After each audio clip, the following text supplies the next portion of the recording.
क्या हमारी अपनी कोताही नहीं है? क्या बात है। अच्छा, बहैसियत सही। फर्द हम क्या कर हाँ, रहे हैं? अच्छा, जिसको जहां मौका मिल रहा है वो वहीं छुरी चला रहा है। बिल्कुल ऐसा ही है। अभी जिक्र फरमाया सब्जी वाले का, गोश्त वाले के पास चले जाएं, मुर्गी के रेट भी हाई हो गए। यानी अपना मुहासबा करें। हाँ, हम एक जगह तो लूट रहे हैं, मैं एक चीज कारोबार से वाबस्ता हूं, मैं लूट लूंगा, लेकिन दूसरा मुझे भी तो लूटेगा, हाँ, ऐसा ही है, ऐसा ही तीसरा उसे भी तो लूटेगा। क्या बात। ये महंगाई हम खुद ईजाद कर रहे हैं। और फिर हम बात करते हैं कि सियासतदान सही नहीं मिले, एजेंसियां सही नहीं मिली, हम खुद पहले खुद इदारे को सही नहीं करें। मिले। आप खुद सही हैं। दूध के साथ क्या हाल किया, केमिकल मिलाया हुआ है। कौन सा ऐसा काम है जो हम सही कर रहे हैं? बिल्कुल सही बात। उम्रा करने में पाकिस्तानी नंबर 1 पर है, सबसे ज्यादा उम्रा। करो उम्रा, किसने मना है? पैसा तो हलाल का हो, क्या सुभान अल्लाह। जायज पैसे से जाओ आप।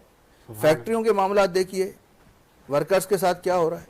और बहुत सी, अब मैं क्या अर्ज करूं आपसे, बहैसियत फर्द हमें अपना मुहासबा करना होगा कि मैं अपनी जिम्मेदारी सही पूरी कर रहा हूं या नहीं। मुझे गरज नहीं है कि साजिद हुसैन साहब हाँ, कैसे अपने इदारे को लेके चल रहे हैं। मुझे कि मैं जो अपनी जिम्मेदारी पूरी करने आया हूं वो मैं कमा हक उस पर अमल कर रहा हूं, उसे अदा कर रहा हूं या नहीं कर रहा। अगर एक एक फर्द दुरुस्त होना शुरू हो जाए, माशरा गुलदस्ता बन जाएगा।